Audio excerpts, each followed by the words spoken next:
Hello, good morning, and welcome to today's Facecast. Well, here we are, actually following on from yesterday's Bible reading. We looked at the situation where Jesus was in a boat with his disciples, and a squall grew up on the Sea of Galilee, and they turned to him and said, "Don't you care if we drown?"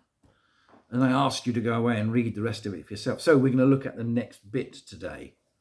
And the next part, and this is Mark chapter 4, verses 39 to 41. He got up, rebuked the wind, and said to the waves, "Quiet, be still." Then the wind died down, and it was completely calm. The disciples were terrified and asked each other, "Who is this? Even the wind and the waves obey him."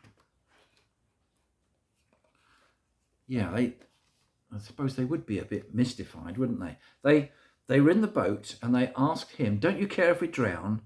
So Jesus, hearing what they'd said, didn't answer them directly. He didn't say, "Yes, I care about you." He got up and demonstrated to them his care for them. Sometimes our actions speak louder than our words. With these words, Jesus calmed the waves, and then the terrified men realized something about him. He got up, rebuked the wind and the waves. Can you imagine rebuking the wind? Rebuking waves on water. He got up and rebuked the wind and the waves, saying, "Quiet, be still." He's talking to them like they're naughty children. "Quiet, be still, behave yourself." And they immediately calmed down. Shows that he's in control, doesn't it?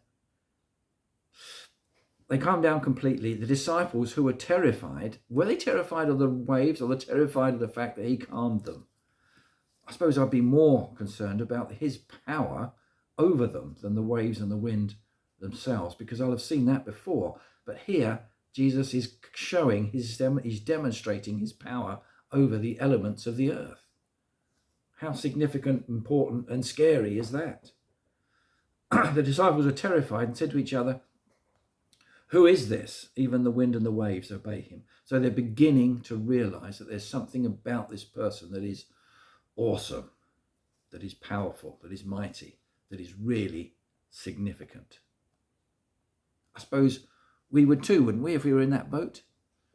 Has there been an occasion when you've called out to God and said, "Please help"? Whether you be a religious person or not, whether you be a believer or not, you may have called out and said, "Oh Lord, help. I don't know what to do about this situation." And somehow, eventually, something happens and the situation is resolved and you kind of forget about it. Do you remember that you called out to God and say, "Please help me," and he helped you? It might have come by some other means. Somebody else turned up and helped. Something else happened. But time and again, he intervenes in our lives and he helps us, guides us, unseen, unknowingly. Do we turn to him and give thanks for that?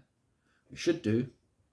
We should. These disciples in the boat need to be saying to him, "Thank you for intervening then and saving us, not just from the wind and the waves, but from our own foolishness of not realizing we would need to contend with these things."